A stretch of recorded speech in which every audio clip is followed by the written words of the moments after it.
স্মৃতিসৌধে শ্রদ্ধা জানিয়ে নতুন সংবিধান ও গণপরিষদ নির্বাচনের কথা বললেন এনসিপির আহ্বায়ক নাহিদ। রায়ের বাজারে জুলাই অভ্যুত্থানে শহীদদের কবর জিয়ারত।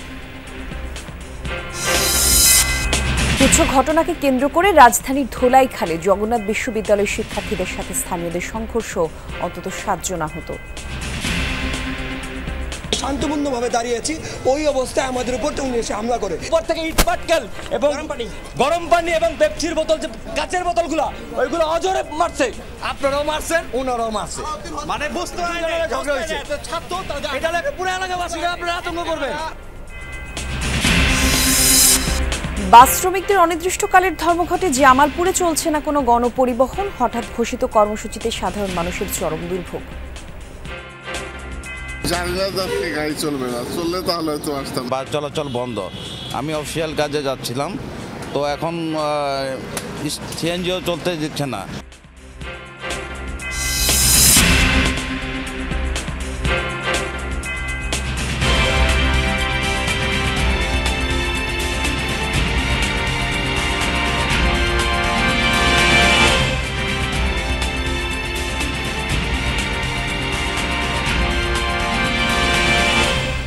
আমন্ত্রণ যমুনা নিউজে, জান্নাতুল কলি আছে আপনাদের সাথে। শিরোনাম দেখছিলেন। রাজনৈতিক দল হিসেবে প্রতিষ্ঠার পর প্রথমবার জাতীয় স্মৃতিসৌধে শ্রদ্ধা নিবেদন করল জাতীয় নাগরিক পার্টি এনসিপি। সকাল 8টার দিকে স্মৃতিসৌধে মুক্তিযুদ্ধের বীর সেনানীদের প্রতি শ্রদ্ধা জানায় দলটির নেতাকর্মীরা। এ সময় দলটির আহ্বায়ক নাহিদ ইসলাম বলেন, একটি নতুন প্রজাতন্ত্র গড়তে হবে, আর সেজন্য একটি নতুন সংবিধান এবং গণপরিষদ নির্বাচন প্রয়োজন। জানান, দ্রুততম সময়ের মধ্যে জুলাই গণহত্যার বিচার দেখতে চায় এনসিপি। বিচারিক প্রক্রিয়ার মাধ্যমে বাংলার মাটিতে আওয়ামী লীগের রাজনৈতিক ফয়সালা করতে হবে, এমনটা মন্তব্য করেন তিনি। নাহিদ ইসলাম আরও জানান, জাতীয় সংলাপে গিয়ে জুলাই সনদ আর জুলাই ঘোষণাপত্র দ্রুত বাস্তবায়নের দাবি জানান।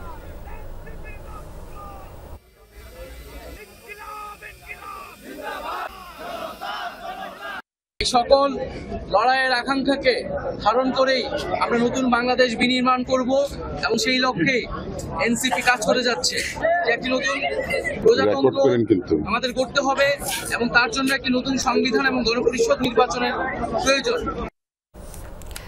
জাতীয় ও গণপরিষদ নির্বাচন একসাথে চায় নতুন রাজনৈতিক দল জাতীয় নাগরিক পার্টি। রায়ের বাজারে জুলাই আন্দোলনে শহীদদের কবর জিয়ারত শেষে এই কথা বলেন দলের আহ্বায়ক নাহিদ ইসলাম। বলেন, জুলাই বিপ্লবে ফ্যাসিবাদী সরকারের বিরুদ্ধে শত শত ছাত্র, তরুণ সহ বিভিন্ন শ্রেণী পেশার মানুষের জীবন দিয়েছে। আহতরা যেন দ্রুত সুস্থ হয়, সেজন্য দেশবাসীর কাছে দোয়া চান জাতীয় পার্টির নাগরিক পার্টির নেতারা। এ সময় আহ্বায়ক বলেন, শেখ হাসিনার দৃশ্যমান বিচার দেখতে চায় এনসিপি। দলের দক্ষিণাঞ্চলের মুখ্য সংগঠক হাসনাত আবদুল্লাহর অভিযোগ, শেখ হাসিনার বিচারে কালক্ষেপণ করতে দেশি ষড়যন্ত্র চলছে। 71 সাল এবং পরবর্তীতে 24 সাল, সেই সকল লড়াইকে আমরা শ্রদ্ধার সাথে স্মরণ করে আমরা আমাদের কার্যক্রম করছি। সামনের যে জাতীয় নির্বাচন, সেটি গণপরিষদ নির্বাচন এবং একই সাথে সংসদ নির্বাচন আকারে করা যেতে পারে, সেই দাবিটাই আমরা জানাচ্ছি। এবং এই দাবির এটার ফলেই কেবলমাত্র আমাদের যে পুরনো শাসন কাঠামো এবং সংবিধান, সেটি পরিবর্তন করে আমরা নতুন বাংলাদেশ বিনির্মাণ করতে পারি। দ্রুততম সময়ের মধ্যে আওয়ামী লীগের বিচার নিশ্চিত করা না হয়, এই কান্না ক্রোধে পরিণত হবে। এবং এই সরকার আমরা দেখতে পাচ্ছি যে বিচার, এটা হচ্ছে খুবই, আমরা কোনো দৃশ্যমান বিচার প্রক্রিয়া এখনো পর্যন্ত দেখতে পাচ্ছি না, যেটি আমাদেরকে আশাহত করছে। তুচ্ছ ঘটনাকে কেন্দ্র করে রাজধানীর ধোলাইখালে জগন্নাথ বিশ্ববিদ্যালয়ের শিক্ষার্থীদের সাথে এলাকাবাসীর সংঘর্ষের ঘটনা ঘটেছে। এতে বিশ্ববিদ্যালয়ের 5 শিক্ষার্থী সহ 7 জন আহত হন। হাসপাতালে চিকিৎসাও নিয়েছেন তারা। আর এই ঘটনায় অভিযুক্তদের আইনের আওতায় আনা হবে, জানিয়েছে পুলিশ। জগন্নাথ বিশ্ববিদ্যালয়ের শিক্ষার্থী নাহিদ হাসান সম্রাট ধোলাইখাল এলাকার একটি মার্কেটের সামনে দিয়ে যাওয়ার সময় ভুলক্রমে নির্মাণাধীন এক ঢালাইয়ের উপর পা দেয়াকে কেন্দ্র করে সংঘর্ষের সূত্রপাত। নির্মাণাধীন ঢালাইয়ের উপর পা দিলে স্থানীয় কয়েকজন তাকে ধাক্কা দেয়। শুরু হয় বাকবিতণ্ডা। এরপর মারধর করা হয় ওই শিক্ষার্থীকে। এক পর্যায়ে ভুক্তভোগী শিক্ষার্থী সহপাঠীদের কল দিলে 2 জন ঘটনাস্থলে আসলে তাদেরও মারধর করে আটকে রাখা হয়। আমরা চাইতে গেছি, আমরা কেন মারলেন? আমরা যখন চাইতে গেছি, ওনারা গলির দুই সাইডে গেট আটকায় প্রায় 500-এর মতো লোক ওরা প্রথমে আমাদেরকে মারছে। মারার পর আমরা ছত্রভঙ্গ হয়ে গেছি। তখন শুনতে পাই যে আমাদের একজন ভাইরা ওরা আটকায় রাখছে, ওর নাম হাবিব। পরে আমরা গেছি ওরা ছুটাইতে, বোতল নিয়ে আমাদের পাগল। আমরা প্রায় 200 জন ওখানে শান্তপূর্ণভাবে দাঁড়িয়েছি, ওই অবস্থায় আমাদের উপর উনি এসে হামলা করে। শিক্ষার্থীদের অভিযোগ, বিশ্ববিদ্যালয়ের ছাত্ররা ঘটনার প্রতিবাদ জানালে স্থানীয় যুবদল নেতা শহীদুল হকের নির্দেশে তাদের উপর হামলা করে স্থানীয়রা। এদিকে এলাকার বাসিন্দাদের অভিযোগ, শিক্ষার্থীরাই বরং কয়েকটি বসতবাড়ি ও ক্লাবে ভাঙচুর চালায়। এলাকার একটি গলিতে তৈরি করে বিশৃঙ্খল পরিস্থিতি। ড্রেনের উপরে যে ঢালাই, সেই ঢালাইটা দেওয়ার কাজ চলতেছিল, তো ভুলে আর কি এই ঢালাইয়ের উপর পা দেয়। তো পা দেওয়ার ফলে ওই ঢালাইয়ের যে কন্ট্রাক্টর ছিল সে এবং স্থানীয় যুবদলের পরিচয় দেওয়া একজন লোক এবং স্থানীয় আশেপাশের যে আছে তার নাম জানা গিয়েছে শহীদুল, তো তারা মিলে তার উপর চড়াও হয়। আমরা ঢোকার পর উপর থেকে ইট পাটকেল এবং গরম পানি এবং পেপসির বোতল, যে কাচের বোতলগুলো, ওইগুলো অজরে মারছে। আপনারাও মারছেন, ওনারাও মারছে। মানে বুঝতে পুরো এলাকাবাসীরা আপনারা আতঙ্ক করবেন। এলাকাবাসী কি করছে? এলাকাবাসী 2 ঘন্টা ধরে জিম্মি হইছে। কেন? আমরা কি দেশের নাগরিক না? আমরা দেশের নাগরিক, আমরা জনগণ। আমরা পুরো ঘটনায় অভিযুক্তদের আইনের আওতায় আনা হবে বলে জানিয়েছে পুলিশ। আমাদের এখানে অফিস যে পুলিশ বা যারা আছে, আমরা যারা আছি, আমাদের আরও কিছু ফোর্স আসতেছে। আমরা এরপরে আমরা ওনাদের অভিযোগের প্রেক্ষিতে যে অভিযোগগুলো আছে সেগুলো আমরা ব্যবস্থা নেব। সংঘর্ষে আহত 5 শিক্ষার্থী ঢাকা ন্যাশনাল মেডিকেল কলেজ ও মিটফোর্ড হাসপাতালে চিকিৎসা নেন। পরে রাত 4টার দিকে বিশ্ববিদ্যালয় প্রক্টর ও পুলিশের আশ্বাসে ক্যাম্পাসে ফিরে যায় শিক্ষার্থীরা। হাসিবুল করিম বিজয়, যমুনা নিউজ, ঢাকা। চট্টগ্রামের সাতকানিয়ায় ডাকাত সন্দেহে এলাকাবাসীর গণপিটুনিতে 2 জন নিহত হয়েছে সোমবার রাতেই। উপজেলার কাঞ্চনা ইউনিয়নের ছনখোলা চূড়ামণি গ্রামে এই ঘটনাটি ঘটে। প্রত্যক্ষদর্শী পুলিশ জানিয়েছে, রাতে অটোরিকশা নিয়ে কয়েকজন ওই গ্রামে যায়, আর এই সময় মসজিদের মাইকে ডাকাত পড়েছে ঘোষণা দিলে তাদের ঘিরে ফেলে গ্রামবাসী। গণপিটুনিতে ঘটনাস্থলেই নিজামুদ্দিন আর সালেহ নামের 2 জনের মৃত্যু হয়। গুলি করতে করতে পালিয়ে যায় কয়েকজন। এই সময় 5 জন স্থানীয় বাসিন্দা আহত হন। তাদের চট্টগ্রাম মেডিকেল এবং বেসরকারি হাসপাতালে ভর্তি করা হয়েছে। ঘটনাস্থল থেকে একটি পিস্তল এবং 6টি গুলির খোসা উদ্ধার করেছে পুলিশ। খবর পেয়ে রাতেই ঘটনাস্থল পরিদর্শন করেন চট্টগ্রাম জেলা পুলিশ সুপার, উপজেলা নির্বাহী কর্মকর্তা এবং জেলা গোয়েন্দা পুলিশ ও সাতকানিয়া থানা পুলিশ। প্রকৃতপক্ষে কি ঘটনা ঘটেছে তা তদন্ত করা হবে বলে জানিয়েছে এসপি। 9-10টা চেঞ্জি করে লোক এসেছিল, তো এই সন্দেহজনক মসজিদের মেঘে এলাও দিচ্ছে যে ডাকাত ঢুকছে। মসজিদ থেকে যখন লোক বাইরে ছিল তখন ওরা নাকি উপরে ফায়ার দেয়। আমাদের কিছু লোকজন এমনি একটা কাজে গেছে, কাজে যাওয়ার পরে স্থানীয় লোকজন মাইকে বলছে যে ডাকাত আসছে। নাজাম এবং আবু সালেহকে মেরে ফেলা হয়েছে, এটা শুনে আমরা এখানে চলে আসছি। বিস্তারিত কোনো এলাকা থেকে কোনো নিউজ পাইনি। জামালপুরে বাস পুড়িয়ে দেয়া সহ শিক্ষার্থীদের সড়ক অবরোধের প্রতিবাদে চলছে বাস শ্রমিকদের অনির্দিষ্টকালের ধর্মঘট। সোমবার দুপুর থেকে বাস ও সিএনজি চলাচল বন্ধ থাকলেও আজ সকাল থেকে সব ধরনের গণপরিবহন চলাচল বন্ধ ঘোষণা করা হয়েছে। আর সড়কে নিরাপত্তায় 2 মার্চ বাসে অগ্নিকাণ্ডের ঘটনার সাথে জড়িত এবং গতকাল বাস শ্রমিকের উপর হামলাকারীদের গ্রেফতারের দাবিতে এই ধর্মঘটটাকে মালিক সমিতি ও শ্রমিক ইউনিয়ন। এতে করে জামালপুরের সাথে সারা দেশের সড়ক পথের যোগাযোগ বিচ্ছিন্ন। হঠাৎ ধর্মঘট ডাকায় চরম দুর্ভোগে পড়েছেন যাত্রীরা।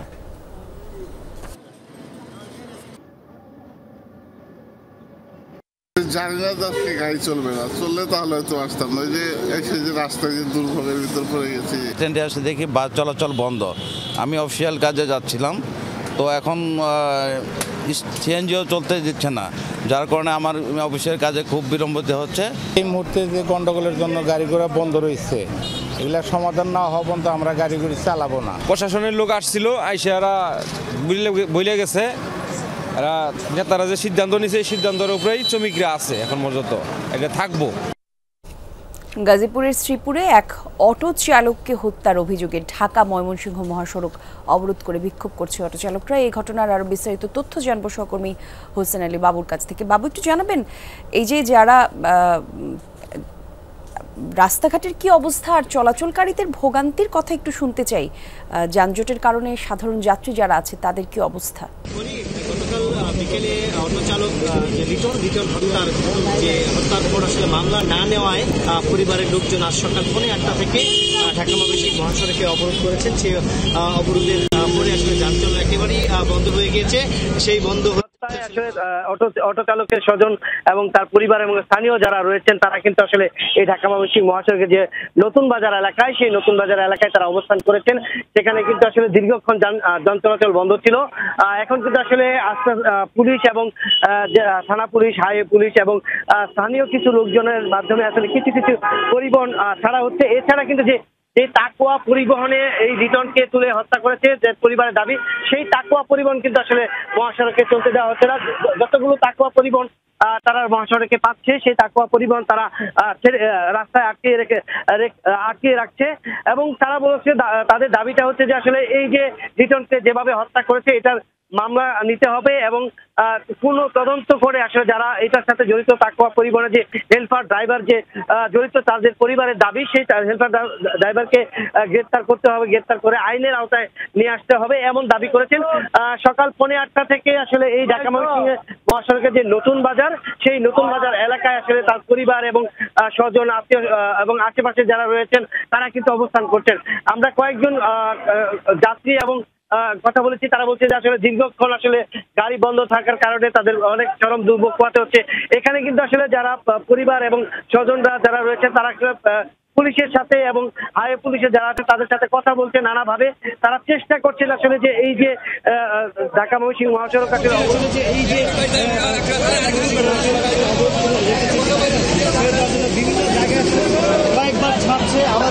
যদি এই যে লিটনকে হত্যা করেছে সেই হত্যার বিচার যদি এবং মামলা না হয়, তারা পুনরায় আবার এই ঢাকা ময়মনসিংহ মহাসড়কে অবস্থান করবে বলে জানিয়েছেন পরিবার এবং স্বজনরা।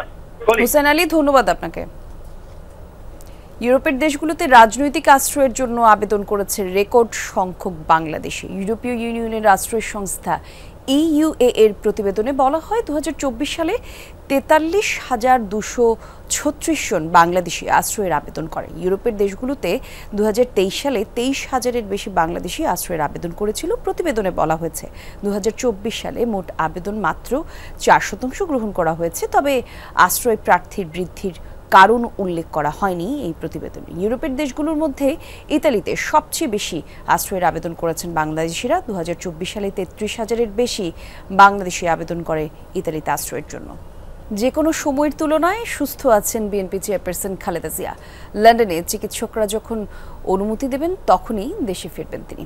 যুক্তরাজ্যে বিএনপির স্থায়ী কমিটির সদস্য ও খালেদা জিয়ার ব্যক্তিগত চিকিৎসক ডক্টর AZM জাহিদ হোসেন সাংবাদিকদের এসব কথা জানিয়েছেন। বলেছেন নিয়মিতভাবে বাসায় গিয়ে খালেদা জিয়াকে চিকিৎসা দিচ্ছেন বিদেশি চিকিৎসকরা। পরিবারের সদস্যদের সঙ্গে থাকায় মানসিকভাবে আগের চেয়ে সুস্থ বিএনপি চেয়ারপারসন। 8 জানুয়ারি থেকে যুক্তরাজ্যে চিকিৎসাধীন আছেন বিএনপি চেয়ারপারসন খালেদা জিয়া। নানান রোগে আক্রান্ত 79 বছর বয়সী সাবেক প্রধানমন্ত্রী ঢাকা ছাড়ার পর হিথ্রো বিমানবন্দর থেকে সরাসরি গিয়েছিলেন দ্য লন্ডন ক্লিনিকে। সেখানকার চিকিৎসক জন প্যাট্রিক ক্যানেডি ও জেনিফার ক্রস নেতৃত্বাধীন মেডিকেল বোর্ডের অধীনে চিকিৎসা নেন তিনি। 17 দিন হাসপাতালে চিকিৎসা নেওয়ার পর ছেলে তারেক রহমানের নর্থ লন্ডনের কিংস্টনের বাসায় যান খালেদা জিয়া। সেখানেই বিদেশি বিশেষজ্ঞ চিকিৎসকরা নিয়মিতভাবে হোম ভিজিটের মাধ্যমে পরীক্ষা নিরীক্ষা ও চিকিৎসা দিচ্ছেন বলে জানান বিএনপি চেয়ারপারসনের ব্যক্তিগত চিকিৎসক ডক্টর AZM জাহিদ হোসেন। আলহামদুলিল্লাহ আগের চেয়ে ওনার শারীরিক অবস্থা অনেকটা স্থিতিশীল আছে। এখন এই অবস্থায় হয়তো উনি চিকিৎসকরা নিয়মিতভাবেই এখানকার চিকিৎসকরা ওনাকে বাসায় হোম ভিজিটের মাধ্যমে ওনাকে নিয়মিতভাবে ওনার শারীরিক পরীক্ষা নিরীক্ষা এবং চিকিৎসার ব্যবস্থা করছে এবং প্রতি সপ্তাহেই ওনারা নিবিড়ভাবে ওনাকে পর্যবেক্ষণও করছেন এবং বিভিন্নভাবে ওষুধপত্র দিয়ে ওনার চিকিৎসা যাতে উনি আরও সুস্থতা বোধ করেন সেজন্য ওরা আমাদের প্রচেষ্টা চালিয়ে যাচ্ছে। প্রায় 7 বছরের বেশি সময় পর চিকিৎসার জন্য লন্ডনে গিয়ে পরিবারের সান্নিধ্যে বিএনপি চেয়ারপারসন খালেদা জিয়া। বড় ছেলে তারেক রহমান, 2 পুত্রবধূ আর নাতনিদের সঙ্গে একান্তে সময় কাটানোর এই সুযোগ খালেদা জিয়ার সুস্থতাকে আগের চেয়ে বাড়িয়ে দিয়েছে বলে জানান ডক্টর জাহিদ। তাদেরকে সাথে পেয়ে মানসিকভাবে উনি অনেকটা আগের চেয়ে বেশি সুস্থ আছেন এবং এই মানসিক সুস্থতাই ওনার শারীরিক সুস্থতাকে আরও বেশি বাড়িয়ে দিচ্ছে এবং ইনশাআল্লাহ আপনারা দোয়া করবেন। যে কোনো সময়ের তুলনায় সুস্থ আছেন জানিয়ে ডক্টর জাহিদ জানান, বিদেশি বিশেষজ্ঞ চিকিৎসকদের ছাড়পত্র মিললেই দেশে ফিরবেন বিএনপি চেয়ারপারসন। জ্যেষ্ঠ পুত্র অর্থাৎ জনাব তারেক রহমান সাহেবের বাসায় চিকিৎসাধীন থাকা অবস্থায় আগের চেয়ে উনি অনেকটা ভালো আছেন, এটি বলা যায়। খুব সুস্থ উনি হয়ে উঠেছেন একথা আমি বলবো না, বাট উনি যে কোনো সময়ের তুলনায় আল্লাহর অশেষ মেহেরবানি অনেকটা সুস্থ আছেন। আপনারা ওনার সুস্থতার জন্য দোয়া করবেন এবং উনি যখনই এখানকার চিকিৎসকরা ওনাকে অনুমতি দিবে যাওয়ার জন্য, তখনই উনি বিদেশ থেকে থাকার মানুষ উনি নয়। খালেদা জিয়ার সফর সঙ্গী হয়ে যারা যুক্তরাজ্যে গিয়েছিলেন তাদের কয়েকজন ইতোমধ্যেই দেশে ফিরে এসেছেন। সাইফুদ্দিন রবিন, যমুনা নিউজ, ঢাকা। চাঁদপুরের হাইমচুরে আগুনে পুড়ে গেছে 20টি দোকান। ভোররাতে উপজেলার আলকি বাজারে এই ঘটনা ঘটে। স্থানীয়রা জানিয়েছেন, সেহরির সময় একটি দোকানে আগুন লাগে, ছড়িয়ে পড়ে আশেপাশের দোকানগুলোতেও ধোঁয়ায় আচ্ছন্ন হয়ে যায় চারপাশ। খবর পেয়ে ফায়ার সার্ভিসের 3টি ইউনিট ঘটনাস্থলে পৌঁছে আগুন নিয়ন্ত্রণ আনে। বৈদ্যুতিক শর্ট সার্কিট থেকে আগুনের সূত্রপাত বলা হয়েছে, এমনটা ধারণা করছে ফায়ার সার্ভিস।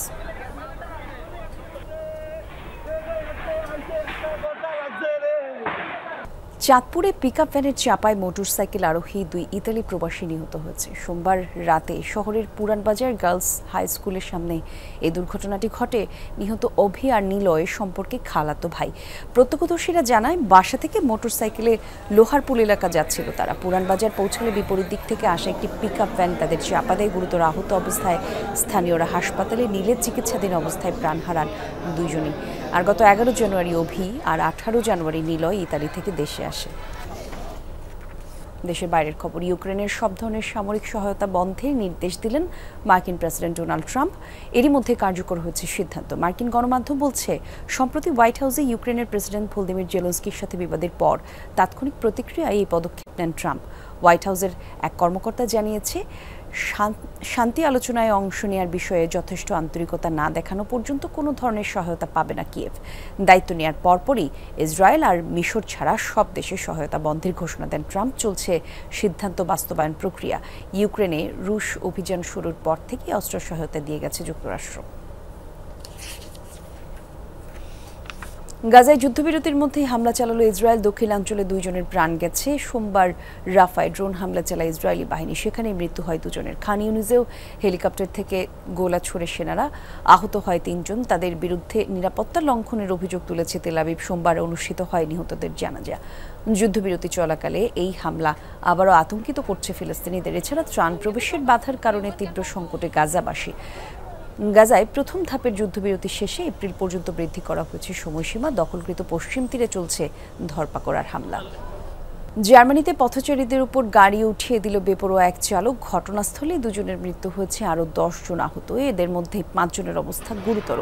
ম্যানহিম শহরে হয় এই ঘটনা। প্রত্যক্ষদর্শীরা জানিয়েছে, স্থানীয় সময় দুপুরে বেপরোয়া গাড়িটি চাপা দেয় পথচারীদের। নিহত হয় 83 বছরের এক নারী এবং 54 বছরের পুরুষ। আর এই ঘটনার পরপরই নিজের মুখে গুলি করে 40 বছরের এক ব্যক্তি, পরে পুলিশ তাকে আটক করে। বর্তমানে রানল্যান্ডের ওই বাসিন্দা হাসপাতালে চিকিৎসাধীন, আর সে আশঙ্কামুক্ত। প্রাথমিক তদন্ত বলছে এটি উদ্দেশ্য প্রণোদিত হামলা, তবে মেলেনি কোনো রাজনৈতিক মোটিভ। এর আগে অভিযুক্তের বিরুদ্ধে রয়েছে ছোট একটি অপরাধের রেকর্ড। পুলিশের দাবি, হামলাকারী মানসিকভাবে অসুস্থ। সুদানি গৃহযুদ্ধ চলাকালে যৌন সহিংসতার শিকার হয়েছে 2 শতাধিক শিশু। এর মধ্যে 1 বছরের শিশু রয়েছে। জাতিসংঘের শিশু বিষয়ক সংস্থা ইউনিসেফের প্রতিবেদনে উঠে এসেছে ভয়াবহ এই তথ্য। এতে বলা হয়েছে, গেল 1 বছরে দেশটিতে 221 শিশু ধর্ষণের ঘটনা নথিভুক্ত করেছে সুদান সরকার। কিন্তু প্রকৃত সংখ্যা আরও অনেক বেশি। যৌন নির্যাতনের শিকার অন্তত 16 শিশু রয়েছে, যাদের বয়স 5 বছর। এমনকি 1 বছরের শিশুর উপরও চালানো হয়েছে যৌন নির্যাতন। জাতিসংঘের তদন্ত প্রতিবেদনে বলা হয়, জঘন্য এসব ঘটনার বেশিরভাগের সাথে সুদানের সশস্ত্র RSF এর সংশ্লিষ্টতা মিলেছে, যদিও এই অভিযোগ অস্বীকার করেছে সশস্ত্র গোষ্ঠীটি।